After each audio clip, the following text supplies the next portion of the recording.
Ceux également qui sont en ligne. Vraiment, quel temps de louange dans la présence de Dieu, quel temps d'adoration. C'était extrêmement, extrêmement glorieux. Je disais au Seigneur, je veux rester avec toi.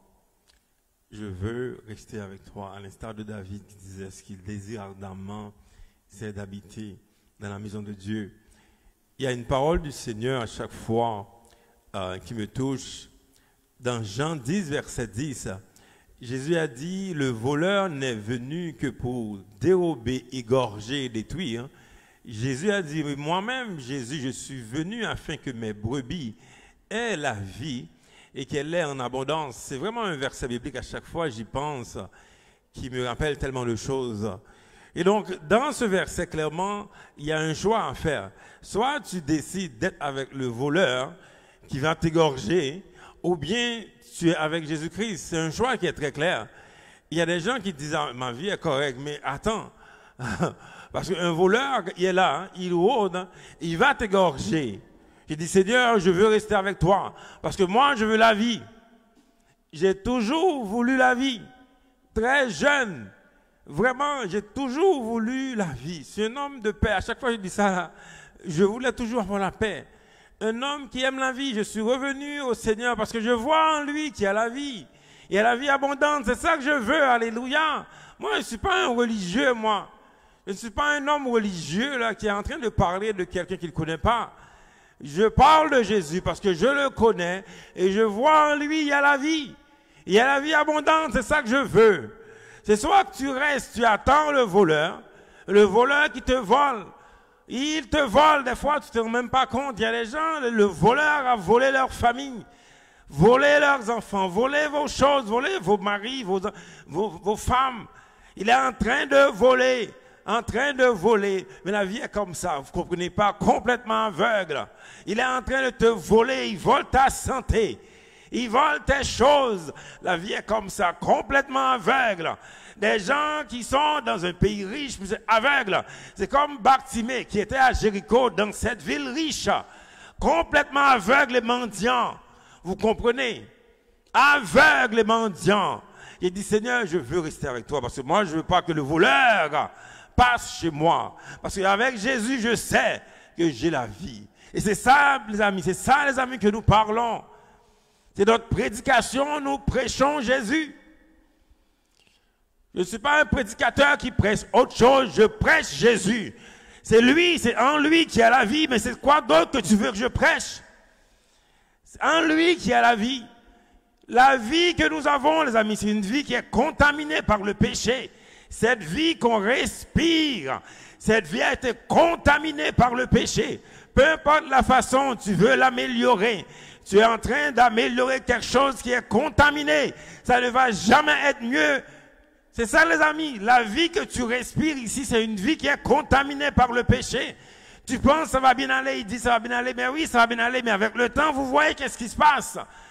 Ça ne va pas bien aller, je vous le dis. Parce que cette vie est corrompue. C'est une vie qui est remplie de péché, remplie d'iniquité. Tu veux avoir une nouvelle vie. Il n'y a personne d'autre qui puisse te donner cette nouvelle vie. Sinon Jésus-Christ lui-même. C'est de ça que je parle. Je parle de la vie. Je parle de celui qui incarne la vie. Celui qui donne la vie. Celui qui donne la vie abondante. Pas le voleur qui est en train de voler. Et donc aujourd'hui, il y a un choix à faire. Soit tu restes avec ce voleur qui finalement va t'égorger, ou tu marches avec Jésus. Je vais commencer à prêcher maintenant parce que c'est un message. Cette parole est venue pendant que j'étais en train d'adorer le Seigneur. La parole est venue comme ça. Mais ce n'est pas le sujet de mon message. Aujourd'hui, je vais parler de Jésus-Christ, le roi guerrier. Le roi guerrier. Parce que vous savez, en 2024, là on est à moitié de l'année là. 2024, c'est une année spéciale pour nous. Nous allons avoir une longue série. Je vais parler du royaume, la culture du royaume de Dieu. Et donc, puisqu'il y a un royaume, il y a un roi. Donc, je vous parle de ce roi guerrier. Jésus-Christ, le roi guerrier. Vous savez, dans des royaumes de ce monde, on voit qu'il y a des rois. Mais ce sont des rois qui égorgent. Des rois voleurs sont en train d'égorger les gens. Ils les gardent dans la captivité, beaucoup de mensonges pendant longtemps. Il y a des rois voleurs, des rois exploiteurs. Moi, je vous parle du roi guerrier. Je vous parle du roi qui met la main à la pâte. Il y a plein de rois qui font rien.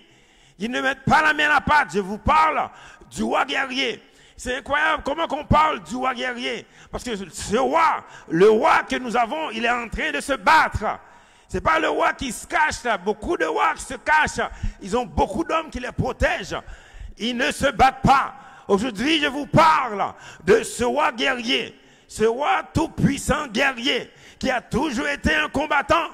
Jésus a toujours été un combattant. Alléluia. Il a toujours été ce roi guerrier. Et c'est lui que nous servons. Alléluia. Si nous parlons de ce royaume aujourd'hui, nous parlons de ce roi guerrier. Ce roi tout-puissant, pas un roi exploiteur là, pas un roi menteur qui nous raconte n'importe quoi. Je parle du roi guerrier qui met la main à la pâte. La Bible, il y avait un prophète, l'un des plus grands prophètes de la Bible, le prophète Ésaïe. Dans Ésaïe 51, en fait, ce passage, Ésaïe 51, le salut promis par l'Éternel. Le nom Jésus veut dire sauveur, mais Yeshua veut dire l'Éternel est salut. Et donc Jésus, le nom Jésus veut dire le sauveur, que Dieu envoie le salut. C'est ça le nom Jésus veut dire. Et donc le texte ici, que je vais lire une partie, dans Ésaïe 51, le sujet, le salut promis par l'Éternel. Et donc, il y a un clin d'œil ici vers Jésus-Christ. Quand on parle du salut, on voit directement Jésus-Christ. Mais précisément, dans ce texte, le prophète Ésaïe, au verset 9, parle de Jésus. Vous allez voir. Il dit, réveille-toi. Réveille-toi. Revêt-toi de force, bras de l'Éternel. Réveille-toi comme au jour d'autrefois, dans les anciens âges. N'est-ce pas toi qui abattis l'Égypte, qui transperça le monstre? Il faut regarder ici dans ce passage.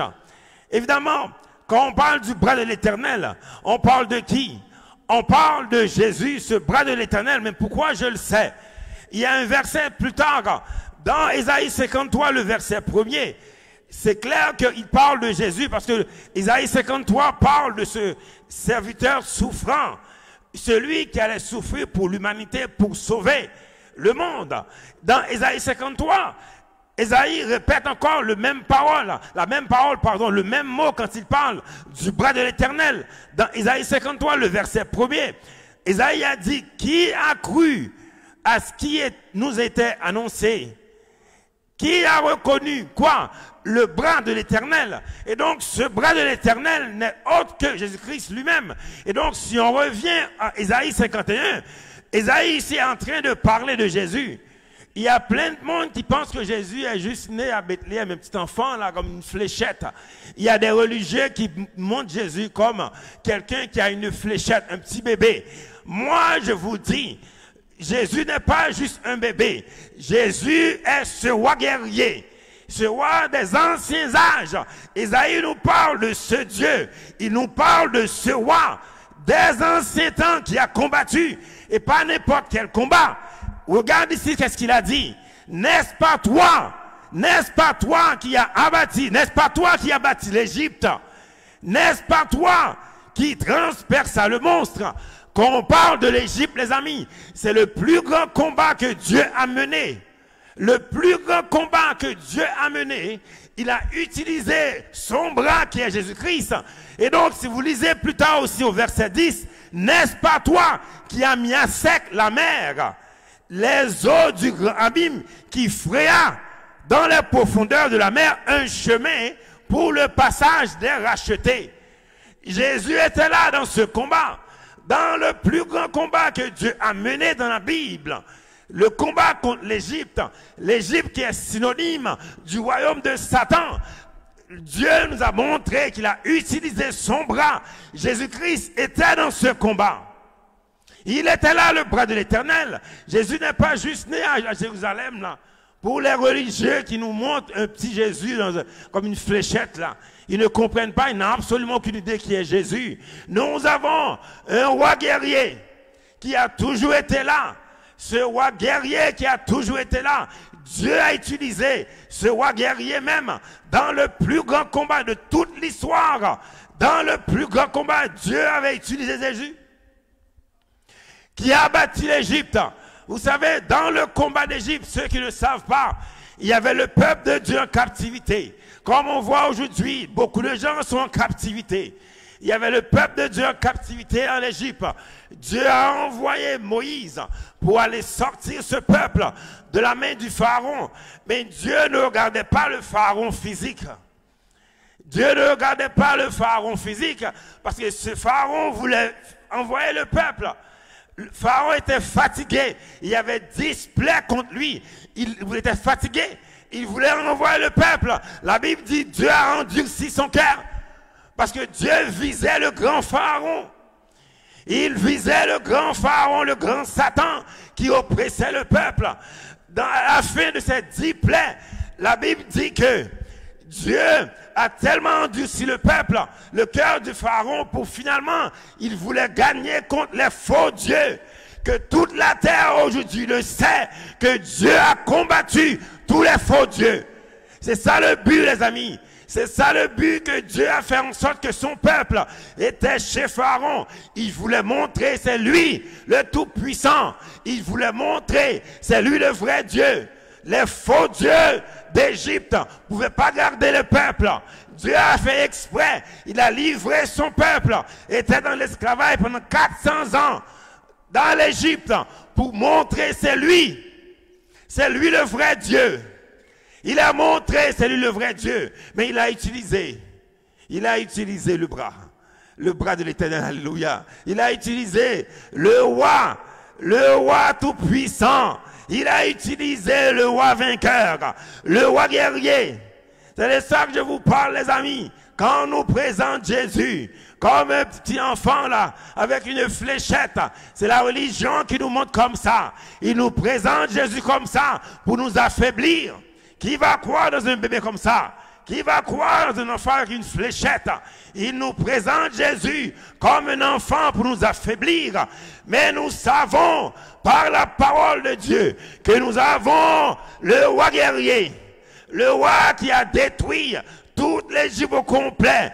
Les faux dieux ne pouvaient pas résister. Et il a continué. C'est lui qui a fendu la mer en deux. Jésus a fendu la mer. Alléluia. C'est lui-même qui a fendu la mer devant les problèmes de ce peuple sorti de la captivité. Ils avaient peur. Ils avaient peur. Ils avaient tous peur. Ils disaient, oh my God, nous allons tous mourir. Pourquoi Moïse nous a sortis de ce pays? Ils avaient tous peur. Moïse a dit, guys, calmez-vous là. Calmez-vous un peu. Parce que le Dieu que nous servons, il est tout puissant. Parce qu'il avait le bras de l'Éternel. Il y avait une histoire d'un roi. Il y avait toujours des rois bizarres. Le roi d'Assyrie. Le roi d'Assyrie, c'est un roi qui insultait le peuple de Dieu. Comme des rois aujourd'hui qui nous insultent. Insultent le peuple de Dieu. Un roi, c'est une histoire que l'on retrouve dans 2 Chroniques 32. Un roi qui insultait le peuple de Dieu. Parce que ce roi, quand il regarde les choses qu'il faisait, il regardait ses fortunes, son opulence, il regardait les choses qu'il faisait. Il pensait qu'il savait tout, là. Tu vois des gens, des fois, qui font des choses dans la vie, qui pensent qu'ils savent tout, qu'ils ont pu inventer quelque chose. Ce roi insultait le peuple de Dieu. Insultait le peuple de Dieu au plus haut point. Dans 2 Chroniques 32, le verset 13 à 15, si on peut rapidement lire, je ne vais pas lire tout le texte parce que c'est quand même un texte qui est assez long. Lisez chez vous les amis, il faut lire un peu vos Bibles. Dans 2 Chroniques 32, le verset 13, regarde comment ce roi insulte. Il dit, ne savez-vous pas ce que nous avons fait? Il parle de lui, là, son peuple. Ce roi inique, idolâtre.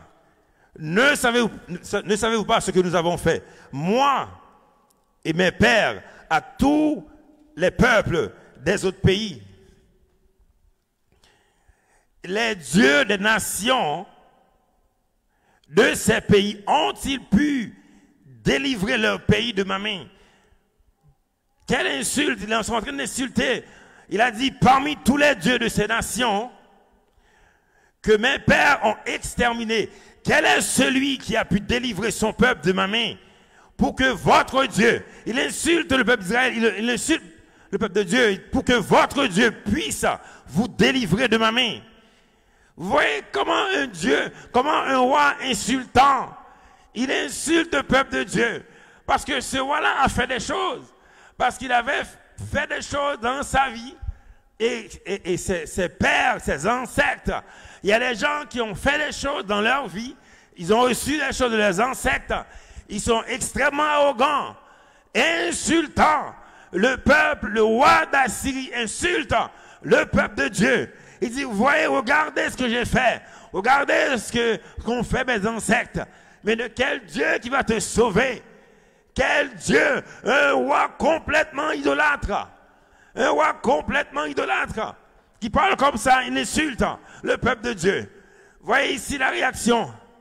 La réaction du roi de Juda, Ézéchias. Je ne vais pas tout lire comme je vous dis.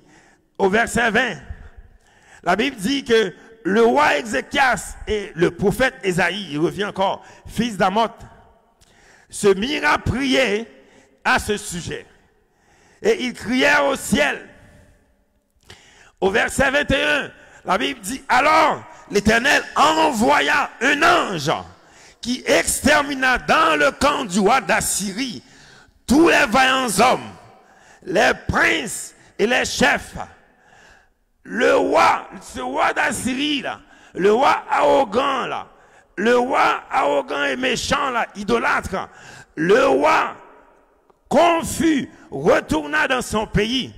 Il entra dans la maison de son Dieu. La Bible dit, Et là, ceux qui étaient sortis de ses entrailles le firent tomber par l'épée. Il voulait chercher un refuge à travers son Dieu idolâtre. Après avoir insulté le peuple de Dieu, Dieu a envoyé un ange. Mais cet ange est Jésus-Christ. La Bible nous rapporte qu'il y avait 75 000 hommes. Un seul ange a détruit ces hommes. Une seule personne. Quand on parle de l'ange de l'Éternel, on parle de Jésus-Christ. Ce Dieu tout-puissant, ce roi, le roi guerrier. Dieu a utilisé encore une fois. Jésus-Christ, il a utilisé cet ange de Dieu, l'ange de l'Éternel. Alléluia, Jésus-Christ lui-même, c'est lui-même qui a descendu, qui a complètement rasé. Pourquoi? Parce qu'ils ont insulté le peuple de Dieu. Ils ont insulté le Dieu que nous servons. Il y a des gens qui vont dire, mais c'est injuste, mais ils sont idolâtres. Ils sont idolâtres. Ils sont complètement idolâtres. Les gens qui sont idolâtres, qui sont en train de parler mal, ils insultent le peuple de Dieu. Je vous dis, il faut faire attention, parce que Jésus est encore vivant. Il est tout puissant, il est présent. Jésus a descendu. Maintenant, on pourrait dire, ça c'est l'ancien temps, et il ne fait rien aujourd'hui. Il y a des gens qui pourraient dire, oh my God, ça c'est l'ancien temps, là, on ne fait plus ça aujourd'hui. Right? Mais Jésus, son autorité est beaucoup plus qu'à l'ancien temps. Il a démontré son autorité. Il a démontré son autorité spirituelle. L'autorité spirituelle est beaucoup plus puissante que les autorités que vous voyez. Parce que l'autorité spirituelle domine. Si vous regardez dans ce monde, c'est l'autorité spirituelle qui domine. Les gens ne comprennent pas ça. Le mauvais comportement que vous voyez des dirigeants là, pensez-vous que ce n'est pas un esprit qui est en train de les oppresser? Les rois du monde que vous voyez qui agissent mal, vous ne comprenez pas, c'est spirituel ces choses-là.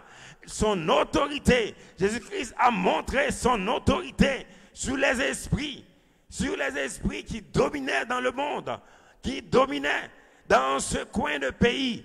Quand Jésus arrivait, et avant Jésus, il y avait toute la religion qui était là. Pendant 400 ans, il y avait la religion, il y avait l'esprit religieux qui dominait. Il y avait cet esprit méchant qui dominait les gens. Jésus arrivait, il a montré sa toute puissance sous ces choses qui étaient là. Il y avait un homme, le fou de Gadara qu'on l'appelle. Dans Marc chapitre 5, il y a l'histoire de cet homme. L'histoire de cet homme qui était complètement obsédé, complètement possédé par des mauvais esprits. Un homme rempli de démons. Et on les voit aujourd'hui. Mais quand tu es comme ça, la police te tue. Moi, je vois là, quand des gens comme ça, là, rapidement, ils font un rapport, ils disent qu'il menaçait la police. Ils le tuent. C'est comme ça maintenant, ils agissent.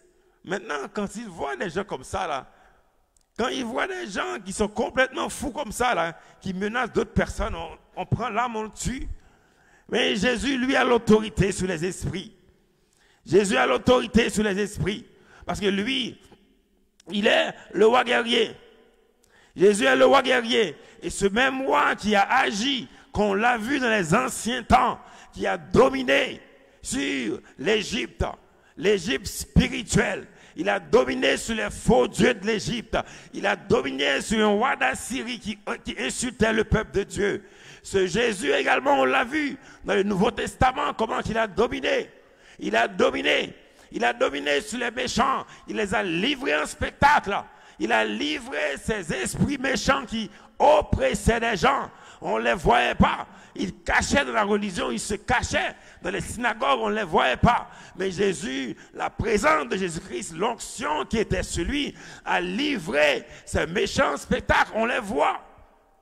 Parce qu'avant Jésus, on ne parlait pas de ces choses. Avant Jésus, on ne parlait pas de mauvais esprits. On disait, c'est correct, dans la famille, c'est comme ça. Avant Jésus, on ne parlait pas de ça. Les gens pouvaient mourir. Il y avait cette femme de perte de sang pendant 12 ans qui souffrait. Elle avait vu plusieurs médecins, ils ne pouvaient rien faire. Elle savait, quelque chose ne marche pas là. Je vais voir celui qui a l'autorité, qui a la puissance. Mais l'onction qui était sur Jésus a complètement pulvérisé le démon qui était sur la femme. Et la femme est délivrée. Vous comprenez? Il y a des choses que le monde n'a pas de solution pour. Ils n'ont pas de solution. Ils vont te tuer. Quand les gens n'ont pas de solution, ils vont écrire des rapports. Ils vont dire, lui là c'est terminé, il n'y a rien.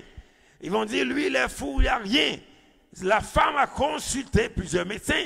Il n'y avait rien pour elle, vous comprenez? Aujourd'hui, les gens n'ont rien. Les médecins, ils peuvent dire, ah, son cas est compliqué. On n'a rien.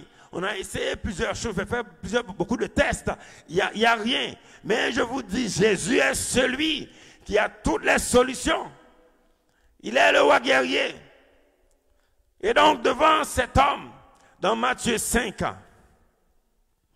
cet homme complètement fou, dans Marc 5, pardon, on parle de cet homme. Un homme qui vivait dans des sépulcres, possédé de l'esprit impur. Cet homme avait sa demeure dans les sépulcres. Et personne ne pouvait plus le lier, mais avec une chaîne. Car souvent, il avait eu les fers aux pieds et avait été lié de chaînes. Mais il avait rompu les chaînes et brisé les fers. Quelle incroyable force qu'il avait. Et personne n'avait la force de le dompter. Il était sans cesse, nuit et jour, dans des sépulcres et sur les montagnes, criant et meurtrissant avec des pierres. Cet homme complètement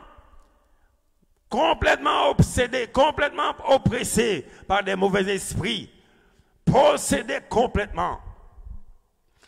Mais je vous le dis, ce genre de personnes existe aujourd'hui, il y en a, mais on les enferme. Oh, soit on les tue, ou bien on les enferme. Maintenant, il y a plus de protocoles pour eux. Ces gens comme ça qu'on voit, même dans les rues des fois, tu vois les gens qui parlent tout seuls comme ça, là, qui tuent des personnes. Quand on raconte des histoires bizarres qui arrivent, quelqu'un a pris son âme, il a tué sa femme, tué ses enfants. Mais ça, c'est quel esprit qui fait ça, là, je vous le dis. Les esprits qui égorgent des personnes, qui égorgent des vies et des familles complètement disséminées. On le voit, ces choses-là qui se manifestent. Ah, on dit c'est maladie mentale. Ok, maladie mentale, mais ça, c'est quelle maladie mentale tu parles? Comment quelqu'un peut être bien aujourd'hui? Un jour plus tard, il est devenu fou et tue tout le monde. Ça, c'est une maladie mentale, ça. C'est des mauvais esprits qui se manifestent. Mais Jésus a montré son autorité devant cet homme complètement possédé par des mauvais esprits. Il avait plus de 6000 démons en lui. Parce que quand Jésus le voyait, il disait de sortir de cet homme. Finalement, Jésus a dit, mais vous êtes qui? Combien vous êtes? Il dit, nous sommes légion. Et la légion, dans la légion, il y a plus de 6000 démons. Et donc cet homme était oppressé par 6000 démons. C'est la personne la plus oppressée au monde. Il y avait 6000 démons devant Jésus. Mais quelle autorité que Jésus avait sur eux pour juste un petit doigt de dire, laissez la vie de cet homme. C'est l'autorité, les amis. C'est l'autorité. C'est le roi guerrier que nous avons. Nous avons ce roi guerrier. Il n'y a personne qui puisse tenir tête devant Jésus. Il s'est livré lui-même. Il n'y a personne qui a pu l'arrêter. Quand il voulait arrêter Jésus, à chaque fois qu'il disait c'est lui, les soldats tombaient par terre. C'est le roi tout-puissant. Jésus s'est livré pour nous, c'est tout. Il s'est livré pour nous. Il n'y a personne qui pouvait arrêter Jésus, c'est lui-même qui s'est livré. Il a donné sa vie pour nous. Mais il est mort en roi. Quand les gens voulaient enlever l'écriture, roi des Juifs, ils allaient voir Pilate. Il a dit, moi j'ai déjà écrit ça, il n'y a personne qui peut l'enlever. Mais ce n'est pas lui qui l'a écrit, c'est Jésus même qui a écrit le roi. Il n'y a personne qui pouvait l'enlever. Il est mort en roi. Il est mort en roi. Jésus est ressuscité en roi également. Et aujourd'hui, il vit en nous en roi. C'est le roi des rois, le roi guerrier. C'est pour ça, les amis, nous savons que l'autorité que nous avons en lui. Mais voyez-vous, l'autorité que nous avons, ce n'est pas une autorité de faire du mal à personne. Ce n'est pas une autorité que nous avons pour faire du mal. Parce que nous savons que nos ennemis sont spirituels. À un moment donné, Jésus était avec Jean. Il voulait louer un hôtel, une chambre d'hôtel. Il n'y avait pas de place. Jean était frustré. Il a dit à Jésus, est-ce que tu veux que j'envoie le feu du ciel sur ces personnes? Parce que Jean savait que Jésus avait l'autorité, avait la puissance. Jésus a dit non. Non, parce qu'à cause de la frustration, il y a un esprit qui oppressait Jean. Jésus a dit non, mais vous ne savez pas quel esprit qui vous anime. Jésus dit, moi, je ne suis pas venu pour détruire la vie des gens. Je suis venu pour sauver les âmes. Pendant que je vous parle, je ne suis pas en train de menacer personne. Je suis en train de vous dire que Jésus veut vous sauver. Il veut vous sauver de ce voleur. Quand Jésus est venu, il a combattu le plus gros combat. Aujourd'hui, les gens essaient de combattre. Mais il a gagné contre le plus grand pharaon de tous les temps. Il a gagné contre Satan. La même chose qu'il a fait contre l'Égypte du temps ancien. Mais il l'a fait pour l'humanité. C'était juste pour un peuple qu'il l'a fait en Égypte. Maintenant, il l'a fait pour l'humanité. À la croix, Jésus a fait. Il a gagné le combat. Le combat de tous les temps. De tous les temps. De tous les temps, Jésus a gagné. Mais pourquoi maintenant les gens vivent dans la défaite? Ah, c'est là le problème. Ils restent avec le voleur. Pourquoi des gens aujourd'hui, en 2024, ils vivent dans l'oppression, dans la captivité? Pourquoi les gens, alors que Jésus a gagné sur le méchant, alors que Jésus a gagné le combat contre l'Égypte, il a transpercé le monstre, mais pourquoi des gens aujourd'hui vivent encore dans la captivité? Ils veulent rester avec le voleur. Ils ne voient pas le Dieu guerrier. Ils ne voient pas le roi guerrier.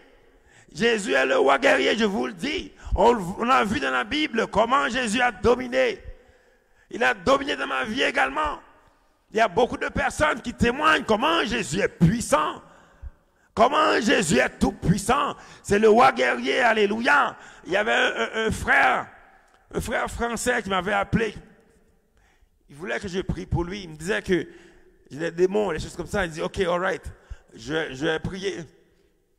Dès que j'ai commencé à parler, il m'a dit, dès que tu commences à parler, des démons se manifestaient en moi. J'ai dit, regarde, c'est Jésus. Ce même Jésus, tu vois dans la Bible, c'est lui qui vit en moi.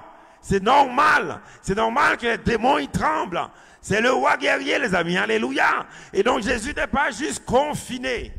Il n'est pas juste confiné à Nazareth. Il n'est pas juste confiné dans un lieu. À la Pentecôte, on l'a vu récemment. Tous ceux qui croient en lui portent cette puissance.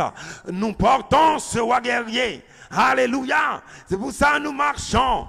Nous marchons dans l'autorité. Et donc, ce n'est pas une autorité coercitive. Si les gens ne veulent pas servir, nous n'allons pas les arrêter là. Vous voyez, dans le monde, il y a l'autorité qui arrête les gens. Nous, on n'arrête pas les gens. Nous n'avons pas un pouvoir coercitif pour arrêter les personnes. Nous vivons tout simplement. Quand vous voyez nos vies, vous voyez ce qui se passe. Maintenant, c'est à vous de savoir, est-ce que vous allez encore rester sous l'emprise du voleur qui va vous égorger un jour, ou bien vous allez servir ce Dieu, vous allez donner dans son royaume, parce que Jésus protège son royaume. Tous ceux qui se soumettent à lui vivent la vie, alléluia. Tous ceux qui décident de marcher avec lui vivent la vie. C'est ça qu'il est venu donner, les amis. Parce que nous avons le roi guerrier, le roi tout-puissant, le roi tout-puissant qui a marché. C'est le temps aujourd'hui, les amis, que les gens commencent ça. C'est le temps, les amis, aujourd'hui, que nous sachions c'est quoi qu'on doit faire. Est-ce qu'on doit continuer à marcher dans les défaites? Continuer à nous plaindre des gouvernements? Continuer à nous plaindre des gens? C'est le temps, les gens se plaignent beaucoup plus que tout. Maintenant, ils ont Facebook pour se plaindre. Tout le temps en train de se plaindre. Des posts longs comme ça, là, en train de se plaindre. C'est soit tu passes ta vie à te plaindre des personnes, à te plaindre de voleurs que tu ne vois même pas, qui volent ta famille, qui volent tes choses, que tu n'arrives même pas à comprendre. C'est toi, tu restes toute ta vie à te plaindre, ou bien tu passes l'autre bord. Tu passes sur le royaume de Dieu. Dans ce royaume, tu vas avoir un roi guerrier. Voyez-vous, moi, ce que j'aime avec Jésus, c'est pas juste qu'il est un roi guerrier, parce qu'il y a des rois qui sont rois, qui veulent rester rois. Mais toi, tu vas rester comme subalterne. Jésus veut que tu sois comme lui. Et c'est l'appel qu'il a fait, les amis. Quand il a dit de me suivre, Jésus dit, suivez-moi. Mais vous qui regardez, suivez-moi. Parce que l'appel de suivre Jésus, il va faire de toi un homme comme lui, un puissant guerrier comme lui. C'est ça le but de Jésus. Quand il a dit aux disciples, il y avait des disciples complètement illettrés, non éduqués. Dans la Bible, on voyait juste des pêcheurs comme ça, là, au bord de la mer. Il a dit, mais suivez-moi. Arrêtez de faire ces choses, mais suivez-moi. Parce qu'en suivant Jésus, alléluia, nous allons recevoir l'onction messianique qui est sur lui. L'onction en suivant Jésus. L'onction arrive en le suivant. On l'a vu, Élisée suivait Élie, il a reçu une double portion. Et donc quand Jésus dit de me suivre, parce que le but de Jésus c'est que tu deviennes comme lui, parce qu'il n'est plus là. Jésus n'est plus là. Il n'est plus là, mais il a des témoins. Mais pour être ces témoins, il faut le suivre. Hier, j'avais rencontré un jeune homme, pendant que j'étais au métro, pour évangéliser un jeune homme. Il disait, Seigneur, envoie quelqu'un. Il a envoyé un jeune homme qui avait beaucoup de questions par rapport à la spiritualité. Vraiment un jeune homme très intelligent, qui posait beaucoup de questions. Il voulait savoir, mais comment je dois être comme ça? Comment je dois être comme toi? Comment? Il posait beaucoup de questions. C'est un jeune homme qui voulait. Vraiment, il voulait savoir. Il y a des gens qui regardent seulement, qui entendent, qui n'entendent. Ce jeune homme, j'ai parlé avec lui pendant une bonne 15 minutes. Vraiment, je sentais en lui un homme qui voulait avoir. Il avait un grand envie de savoir. Vraiment, après, j'ai prié pour lui, j'ai donné mes coordonnées, j'ai dit, appelle-moi. Vous voyez, il y a des gens qui veulent sortir de ce trou. Il y a un jeune homme vraiment qui voulait savoir, il posait des questions, il voulait savoir, mais comment tu reçois l'esprit? Comment tu fais ça? Comment? Il m'a bombardé de questions, parce que lui, il voulait savoir, il voulait comprendre, il voulait vivre cette vie. Et c'est ça, les amis, les gens dans ce temps qui veulent, ils vont retrouver. Les gens dans ce temps qui cherchent, Jésus a dit de chercher. Il y a plein de gens qui regardent, ils vont juste se plaindre. Ils restent dans la foule, ils regardent. Comme cette foule qui était auprès de Jésus. Une seule personne, la femme de perte de sang, qui s'est jetée sur Jésus, elle a reçu la puissance, vous comprenez? Ce n'est pas le temps de regarder. C'est le temps de dire, Seigneur, je veux te suivre. J'ai dit au jeune homme, mais donne ta vie à Jésus. Il dit, mais oui, c'est ça que je veux. Parce qu'il veut. Et il veut donner sa vie entièrement. Parce qu'il a connu, il m'a dit, il y a des choses qui se passent dans ma vie, c'est compliqué, j'arrive pas. Pourquoi j'arrive pas? Il dit, mais donne ta vie entièrement à Jésus, comme moi je l'ai fait, alléluia. Comme moi je l'ai fait. Quand tu donnes ta vie entièrement à Jésus, oh, tu vas être puissant, tu vas être un guerrier comme lui. Vous savez, moi je suis né dans une date en Haïti, là, c'est une date que les gens disent que les guerriers, je ne veux pas en parler trop. Depuis ma naissance, je savais que j'étais un guerrier. Je le savais en moi qu'il y avait quelque chose qui était fort là. Mais je ne savais pas qui j'étais. C'est pour ça qu'on ne sait pas. Quand on ne sait pas qui on est, on peut tomber dans toutes sortes de choses, dans la boue. Il y a des gens qui me regardent qui ne savent même pas qui ils sont. Leur vie, c'est complètement en désordre parce qu'ils ne savent même pas qui ils sont. Ils ont reçu un héritage spirituel, mais ils vivent dans la boue aujourd'hui. Ils se laissent berner par le menteur, séduit par le menteur. Il y a beaucoup de personnes aujourd'hui qui me regardent. Vous savez très bien que votre vie devait être mieux que ça, mais vous êtes oppressés. Vous êtes enchaînés par le méchant parce que vous avez complètement négligé l'héritage spirituel que vous avez reçu. Vous avez reçu un héritage spirituel, un héritage qui vous donne la victoire sur le méchant. Mais vous décidez de servir le méchant. Vous rejetez Jésus. Vous rejetez la vie. On vous parle de la vie, mais vous êtes totalement attaché à des choses. Totalement attaché à des choses qui ne savent rien. C'est la raison pour laquelle que vous êtes complètement obsédés. complètement enchaîné par des mauvais esprits. Vous avez toutes sortes de choses remplies de dépendance. L'alcool, le sexe, dépendant de toutes sortes de choses parce que vous avez négligé, vous avez rejeté la vie, vous avez rejeté Jésus. C'est ça qui vous arrive. C'est ça qui vous arrive, les amis, je vous le dis. Et donc, c'est le temps de revenir. Et donc, Jésus dit de me suivre. Suivez-moi. Quand on suit Jésus, tu marches, alléluia, tu vois, il donne l'autorité de marcher.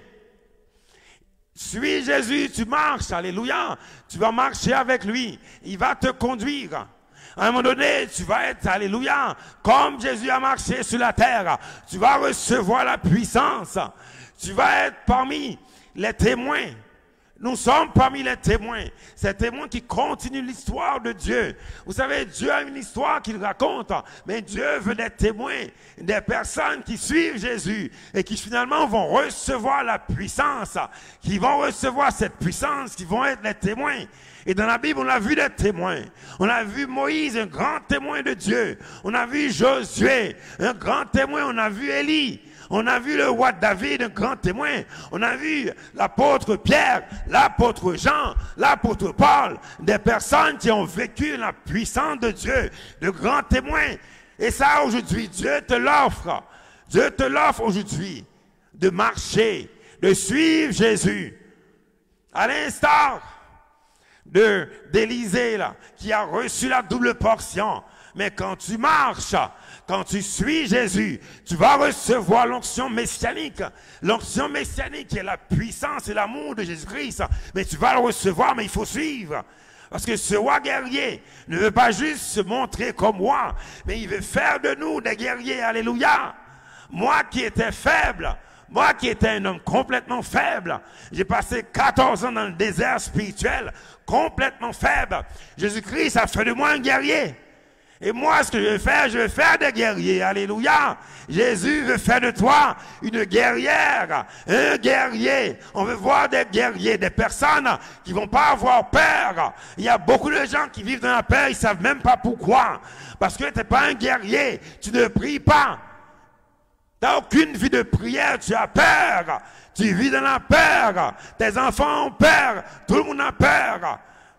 Beaucoup de séparations, de divorces, des choses que les gens vivent. Ils vivent dans la paix, ils ne savent pas pourquoi. Parce que tu arrêtes de prier, tu arrêtes de lire la Bible. Il y a la vie dans ce livre. Il y a tellement de choses. Les gens arrêtent. Ils arrêtent de lire la Bible. Mais la Bible, c'est une semence. On ne mange pas la semence. Alléluia. Il n'y a personne qui mange la semence. Il faut cuire. Il faut faire à manger pour manger. Vous regardez la Bible, il y a des versets qui sont durs. Vous dites, moi, je ne veux pas manger ça, c'est normal. C'est juste une semence, c'est dur. Ça prend la présence de Dieu pour changer la semence en nourriture, pour la manger. Alléluia. Mais quand je lis la Bible, je la comprends parce que c'est pas juste une semence, c'est la nourriture à cause de la présence de Dieu. Et c'est ça, les amis, que nous prêchons. Alléluia. Il ne faut pas avoir peur de la parole de Dieu. Ce n'est pas une parole qui te condamne. Ce n'est pas une parole qui te condamne. La Bible ne condamne personne. La Bible, c'est une semence de Dieu. Dieu nous a donné sa parole pour nous sauver. Quand tu manges cette parole, Jésus a dit de manger. Mais pas juste que tu vas manger la chair. C'est pas la chair, espèce de cannibale. Là. Tu ne vas pas manger la chair. Il ne parle pas de ça, là. Il ne parle pas de manger la chair. Il parle de manger la bonne nourriture. Et c'est ça la Bible. Il ne faut pas avoir peur de cette parole. C'est une parole qu'il faut cuire. Et le meilleur cuisinier, là, c'est le Seigneur lui-même, le Saint-Esprit, le meilleur cuisinier. Vraiment, les amis, nous avons vu ce roi guerrier dans les anciens âges, ce qu'il a fait à ses ennemis. Dieu a utilisé Jésus dans le plus gros combat, dans les anciens temps, contre l'Égypte spirituelle, avec les faux dieux. Dieu a utilisé Jésus dans le Nouveau Testament. On l'a vu, Jésus à la croix. Il a livré un spectacle. Tous les faux dieux. Il a livré un spectacle. Satan qui oppressait les enfants de Dieu. Aujourd'hui, Jésus donne l'autorité à des petits comme moi. à des petits comme moi qui étais d'une famille d'idolâtres, des gens qui adoraient le vaudou, des faux dieux. Jésus est venu, il s'est révélé à moi, il m'a délivré de ces mauvais esprits. Aujourd'hui, j'ai l'autorité. Je n'ai absolument aucune peur de rien parce que Jésus-Christ vit en moi. C'est ça qui peut faire de toi également, de faire de toi un guerrier, de faire de toi un témoin. Tu participes dans l'histoire de Dieu. C'est ça qu'il veut faire. Il y a beaucoup de personnes qu'il a sauvées. Il veut faire de toi un guerrier, pas un gars suicidaire. Il y a des gens qui vivent dans le suicide, toute la famille. Ils sont complètement fous. Le suicide, toutes sortes de maladies, des choses qui continuent, des mauvais comportements depuis longtemps, qui descendent. Les gens ne réalisent pas que c'est spirituel. Pourquoi ton père était comme ça, mais toi tu es comme ça, tes enfants sont comme ça, mais réveille-toi pour comprendre, c'est spirituel ces affaires-là. Jésus-Christ lui-même peut briser la malédiction, c'est lui. Et lui le guerrier qui peut le faire. C'est lui qui peut le faire. Tout ce que vous avez dans vos familles, les trucs qui se passent là, il y a des choses que les gens cachent, mais ces choses qui se passent, Jésus-Christ peut les briser. C'est lui qui a brisé les choses dans ma vie, qui a brisé les choses, qui peut changer ta vie. C'est le temps aujourd'hui de reconnaître que nous avons le roi guerrier qui veut faire de toi un guerrier, une guerrière pour la gloire de son Saint-Nom. Que le Seigneur vous bénisse.